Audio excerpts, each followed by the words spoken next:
Assalamualaikum warahmatullahi wabarakatuh.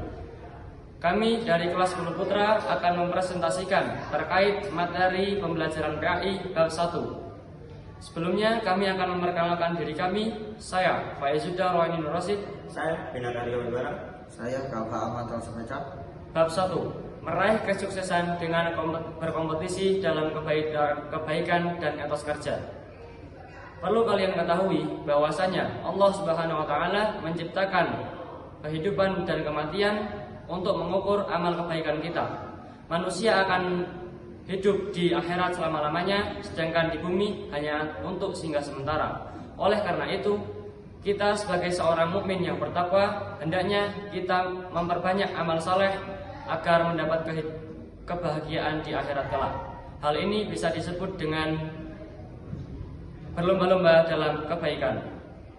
Allah Subhanahu wa taala juga menjelaskan dalam firman Surat Al-Maidah ayat 48 yang menjelaskan: 1.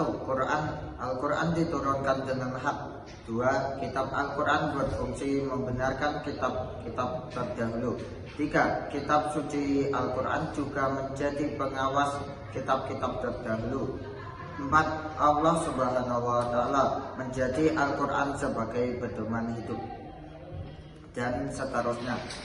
Kita semua pasti ingin mengamalkan pesan mulia yang terkandung dalam surat Al-Maidah ayat 48. Agar dapat berlomba dalam kebaikan, maka lakukanlah ayat 6. Setelah kita mempelajari tentang berlomba-lomba dalam kebaikan, mari kita simak pembahasan berikutnya yang mengenai etos kerja. Etos kerja bisa disebut sebagai semangat kerja. Allah Subhanahu wa taala menjelaskannya dalam surat At-Taubah ayat 105. Penjelasan Quran surat At-Taubah ayat 105.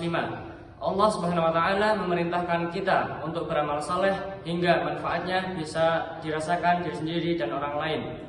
Yang kedua, setiap amal akan dilihat oleh Allah, Rasul, dan mukminin lainnya di akhirat kelak. Yang ketiga, janganlah merasa amalnya sudah cukup untuk bekal di akhirat.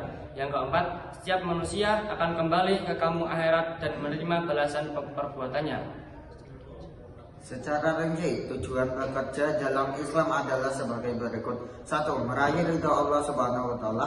2. Menolak kemungkaran. 3. Untuk kepentingan amal sosial. 4. Memberi nafkah keluarga. Setelah kita mempelajari materi tersebut, diharapkan kita dapat menerapkannya di kehidupan sehari-hari. Cukup sekian pembahasan kita terkait materi ini. Kurang lebihnya mohon maaf. Wabillahi taufiq wal hidayah. Wassalamualaikum warahmatullahi wabarakatuh.